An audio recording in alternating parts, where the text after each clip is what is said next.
introduce my friend Harold Reed Jr. Harold and I actually met because we used to work at the same martial arts school, same organization, same position, different schools.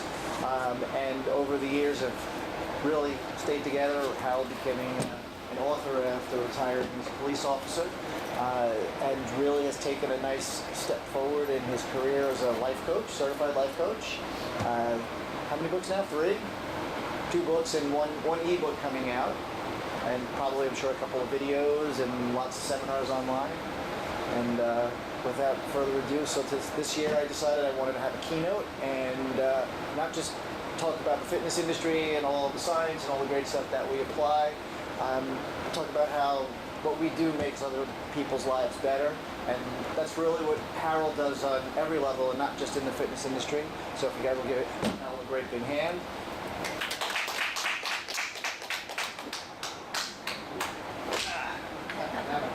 How's everybody doing today? Good. How are you? Outstanding. Absolutely going on. Exactly. Now, as they said, I'm a retired police officer. I started working with the E-Stars. I'm originally from New Jersey. Well, I'm actually still in New Jersey, but born and raised in New Jersey. Born and raised in E-Stars, New Jersey. Started my career as a police officer in 2000. I'm also a Desert Storm vet, United States Air Force. I left East Orange City Police Department and moved to the Woodbridge Township Police Department. I'll be talking about that, where I retired from 2 years ago. I became a certified professional life coach in 2009, kind of going backwards. I wrote my first book in 2007. It's called Find a Way to Make a Way. You're either part of the problem or you're part of the solution. Yes. Find a way to make a way? Find a way to make a way. I wrote my second book and released it this February, and that book is called Success is a Journey from the Womb to the Tomb. Today what I want to talk to you about is making a difference, but the first thing I want to do is lay down some ground rules. Okay? I do this just about every time I speak. I lay down this particular ground rule. I don't want you to believe just about every word that comes out of my mouth. Now, it's very rare that you come across a speaker that tells you not to believe what he's saying. Walk with me, bear with me. There's a method to my madness, okay? I like to think of my presentations as going to the store, going to the clothing store, going to the mall. You're gonna walk out with the things you like, but only the things that fit you. So sometimes, well, most of the time you go to the store, you try on a bunch of clothes. You don't walk out with everything, because some things work for you, some things don't. Some things are your color, some things aren't. Some things fit, some things don't. What do you buy? What do you spend your money on? You invest and you buy, you walk out with that will fit, that which fits you. So what I always tell my audiences, no matter how big or small, is whatever I tell you, take what works for you. Discard the rest if it doesn't. Fair enough? Good deal? I need to hear you, because I got a microphone. Hell yeah. Oh, let me curse the children might watch this. Okay, so with that being said, I like to start with a quote that I borrowed from my friend Jim Hernandez, and he always starts his speeches with this: lend me your ears and I will give you my heart. As I said before, I want to speak to you today about making a difference. Every person sitting in this room, no matter where you came from, no matter what your upbringing is, no matter how much money or education you have or don't have, everyone is capable of making a difference. Now, sadly, too many people in the world get caught up in what Zig Ziglar calls stinking thinking. And if you don't know who Zig Ziglar is, I would say he's like the godfather of motivational speaking. All right? The same way they say comedians, every comedian worth his salt has stolen something from Richard Pryor. Every motivational speaker out there worth his salt has stolen something from Zig Ziglar. And I'm talking about stinking thinking right now. Stinking thinking is believing that where you came from has to determine where you end up. Stinking thinking is believing that the road is supposed to be easy, and if it's not, you're entitled to quit. This is very much not true. Stinking thinking is only good for one thing. It only allows you to succeed at one thing, and that's failure. And from the determined, hardcore-looking faces in the room, I think failure is not an option for anybody sitting here. Is that correct? Yes. Okay. Now, I want to tell you a little story, a couple stories in here. Early in my law enforcement career, I had an opportunity to get an interview with the chief of investigators for the Essex County Prosecutor's Office. And I was sitting in this man's office, and he's asking me all these questions. Harold, do you have any experience in undercover investigations? Harold, have you ever worked in narcotics? Harold, have you ever done it? I'd only been on the job less than 6 months, maybe about 6 months. So obviously the answers to those questions were, no sir, no sir, no sir, okay? He said, okay, thank you. We'll be in touch, give you a call. I walk out of his office crushed. I felt like there's no way I can get this job. And so, who comes to pay me a visit? Stinking thinking. Stinking thinking walks right up to me and he goes, what the hell you think you do? What makes you think you're gonna get this job? You ain't been working a year yet. You gonna get this job? And I sat there and I listened to that stinking thinking. And I wrote the chief a letter. And I thanked him for his time.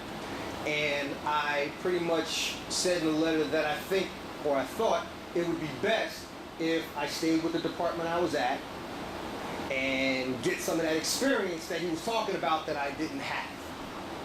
And I, again, thanked him for his time, and I asked him to take me, no longer consider me for the position. So about 2 weeks later, I get a phone call from my friend Stan. Now, Stan and I, we started out working as security guards together at the Livingston Mall, and he wound up working for New Jersey Transit Police. Then he got hired by the prosecutor's office. So he was already working at the prosecutor's office. And he calls me up, and he goes, dude, what'd you do? Now, Stan is black. But this is how Stan talks. Dude, what'd you do? It's like, man, he kept asking me all these questions. I didn't have any experience, and I didn't know what. I didn't think he was going to hire me, so I told him I'd stay where I was. And Stan says to me, dude, that's exactly why he was going to hire you, man. The fact that I didn't have all that experience meant that I didn't have any bad habits for them to break me out of. But I didn't think about it like that. See, I allowed that stinking thinking to seep in. And you know what? I even went back and asked the chief for a second meeting. He gave me a second meeting. It was only a courtesy because he shook my hand, said goodbye, and to this day I have never heard from him again. These are the things that happen. So it's true when they say you only get one chance to make a good first impression. Okay, and the fact of the matter was I made a great impression during that interview, but when I wrote that letter, when I sent that letter, which was the manifestation of stinking thinking, when I sent that letter, I cast a cloud of indecisiveness over myself, okay? And I made a vow from that point on that if I ever got another chance, I would not let indecisiveness, I would not let stinking thinking take over me like that. And as fate would have it, a few months later, I got another chance. One of my fraternity brothers introduced me to, you may or may not know this name, introduced me to a man named James McGreevy, or Jim McGreevy. Jim McGreevy at the time was running for governor of New Jersey. And he was also the mayor of Woodbridge Township at the time. So he arranged an interview with me and the deputy chief. At least I thought it was going to be the deputy chief. When I showed up to the police station, it was the chief and the deputy chief of police. And they hit me with the same experience questions. And mind you, I'd only still been on the job for less than a year. So, but I was more confident this time. You know, I had more time on the street, more arrests under my belt. And long story short, at the end of that interview, they offered me a job. Under two conditions. One, I had to move to Woodbridge Township and become a resident within 6 months. Two, the department I was with, the East Orange Police Department, had to be willing to let me go. Because again, I had just got out of the academy, the city of East Orange spent thousands of dollars to get me trained and everything. You know, but the thing is, Woodbridge would have bought them out. Woodbridge would have paid East Orange what they spent to train me, but East Orange still had to approve the transfer. So, let's talk about the first requirement. My wife, her name is Taria, like Maria, but with a T. people tear her name up all the time. She and I were engaged at the time, and we were trying to figure out where we were going to live anyway, because we didn't want to move too far from either of our parents. And Woodbridge Township was like, East Orange is here, Monroe Township is here, and Woodbridge is like practically right in the middle. So like 20, 25 minutes either way. So got an apartment, moved in, got married a few months later. Life is beautiful.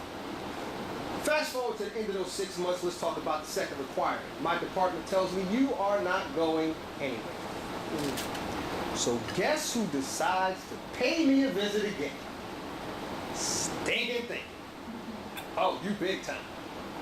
You think you're gonna go down there and make all that suburban money. You got guys on this job been here 10, 15 years. You ain't been here 2 years. Come on. You been here 10, 15 years. You gonna just come on in here and think you're gonna just move and leave? Man, you must be out of your mind. And I remember telling that voice to shut up. I don't have time for this nonsense. I got, wife to take care of. If somebody else out there making that money, I want to make that money too. And the next year I took the civil service exam, and almost 2 months to the day before the birth of my firstborn son, I got a call from the Woodbridge Police Department. Sergeant Internal Affairs told me I placed number 3 on the civil service list, and the job was mine if I wanted it. That was November 25th, 2002. I will never forget that day. But I'll tell you what I did. I got off the phone with him, and I had typed up actually I already had my letter of resignation typed up. It was already in the computer. Once I knew I passed the test, but I didn't know where I placed on the list. Once I knew I passed the test, somebody gonna hire me. So I had that letter of resignation typed up. I just had to plug in the dates. All right? And when I went to work that night, went to my lieutenant, here's a copy for you, here's a copy for my sergeant, here's a copy for the chief, here's a copy for the board of commissioners, and here's a copy for the mayor if he wants one. I'm done. I put in my 2 weeks notice, and the East Orange Police Department never saw me in the East Orange police uniform ever again. It's a beautiful thing. So don't allow stinking thinking to stand in your way in any way, shape, or form. So when you have those thoughts come up into your head, just like I do, you may have to actually stand up out of your chair and tell that, shut up! And people go, but that's because over 90% of our internal dialogue is negative. And sometimes you have to shake yourself up. So I'll be sitting in the room by myself and just yell, shut up. And my wife goes, what are you doing? Then she's used to me by now. So the next step I want to talk about making a difference is knowing what your talents and skills are. Now, none of us are born with instruction manuals for our parents that are going to tell them what we're going to grow up to be. Lord knows, nobody in my family expected me to go into the Air Force. Nobody. If anybody who is known, that's Dave. Did you ever think I'd become a police officer? I didn't see that coming. See? All I was thought we were going to be investigation garage. Yeah, we were supposed. Yeah, that's especially after we did that IPO, but right. Dave and I were supposed to be running karate schools by this time, or doing movies and stuff. Probably doing MMA by this time, but life has its twists and turns. But like I said, kids don't come with instruction manuals, so we have to be able to pay attention to our children, find out what their talents and skills are. We have to pay attention to ourselves, find out what our talents and skills. You know what? My 3-year-old, he'll be 4 next month. Justin, he's about this big. He's about this big. He loves boxing. He loves boxing. No, you shake your head. He loves boxing. What he used to do, he used to put socks on his hands, and he used to take the iPad, and he would go on YouTube. Don't ask me how this 3-year-old would be able to do this, but he'd go on YouTube, all right, and he would find videos on YouTube of people playing Connect Boxing. He would prop the iPad up against the wall, and he would just shadow box, all right? So then my mother-in-law got him this spring-mounted boxing bag. It's got a base, and this little stem here, and the ball, and gloves, little gloves, little boxing gloves, all right? And the boy got some little coordination, all right? And now we actually have him playing Connect boxing. And the scary thing is he is knocking cats out. He played my 15-year-old and he's knocked out all time. He's 3 years old, about to be 4. Okay? So, is that a talent or a skill? Or is that just the phase he's in? Who knows? Next year we'll put him in karate. We'll see what happens. But as his parents, we have to invest in him, to take the time in him to discover what it is he may want to do and see if it's a passing phase or if it's something that he can genuinely be a part of. Your question? I'll say something to that effect with my kids. I did the same with my oldest son, Miguel. Started with football, baseball. He plays basketball. He's going to be, hopefully, God willing, playing in the NBA. Well, Xavier is one of the top basketball players in the United States. See, there you go. On his way to college. A lot of time I get questions, and I don't think I would get any, what I'm about to talk about, I don't think I would get any questions like this from anybody in this room, but I get questions from people like, what about those of us who are grown? What about those of us who have wasted so much time already? And I was doing a book signing. Oh, this is Cayenne, by the way. Don't mind her. She's going to be taking pictures. I was doing a book signing at the Human Bookstore a couple years back. And so I also was doing seminars there. And I had a woman approach me after one of my seminars. She's about in her 60s. And she came to me disturbed. She came to me saying that me telling the audience that you can have, do, and be anything you want scared her. Because she felt she had wasted so much time. She saw the hope in what I was saying,